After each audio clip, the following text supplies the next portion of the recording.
BNP ক্ষমতায় আসলে কি কি করা উচিত, জনকল্যাণে কি কি ভূমিকা রাখা উচিত, সেটি তিনি আগেই বলেছেন।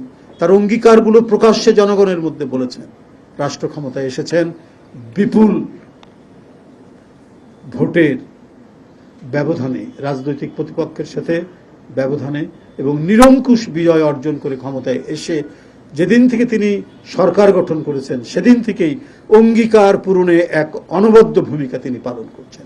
আপনারা মিডিয়ার যারা মানুষ তারা দেখেছেন কিভাবে একের পর এক তিনি তার কর্মসূচি বাস্তবায়নের জন্য বাংলাদেশের বিভিন্ন অঞ্চলে ছুটে যাচ্ছেন। তিনি তার ফ্যামিলি কার্ড, কৃষক কার্ড এবং আগামী দিনে হেলথ কার্ড তিনি করবেন, সেই প্রতিশ্রুতি সহ ইতিমধ্যে যে প্রতিশ্রুতি দিয়েছেন সেইগুলো তিনি বাস্তবায়নের জন্য তিনি ছুটছেন এবং ব্যাপকভাবে সারা বাংলাদেশে সেটি দিচ্ছেন। শুধু তাই নয়, তার পিতার পথ ধরেই তিনি আবারও এই দেশকে খাদ্যে স্বয়ংসম্পূর্ণ করার জন্য তিনি পদক্ষেপ গ্রহণ করেছেন। আবার খাল কাটা কর্মসূচি তিনি চালু করেছেন এবং ইতিমধ্যেই এটি সাড়া ফেলেছে সারা বাংলাদেশে, এবং যেখানেই যাচ্ছেন তিনি খাল কাটা কর্মসূচি পুরো দমে সেখানে চালিয়ে যাচ্ছেন।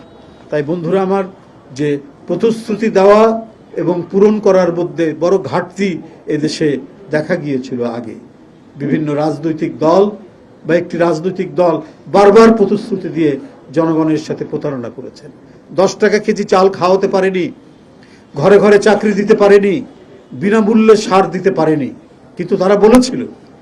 কিন্তু বিএনপির পক্ষ থেকে তার নেতা তারেক রহমান যতটুকু বলেছেন যে কাজগুলো জনকল্যাণে সম্পাদন করা সম্ভব আমাদের এই সোশিও ইকোনমিক কন্ডিশনে, ঠিক সেটাই তিনি বলেছেন, সেটাই তিনি করছেন।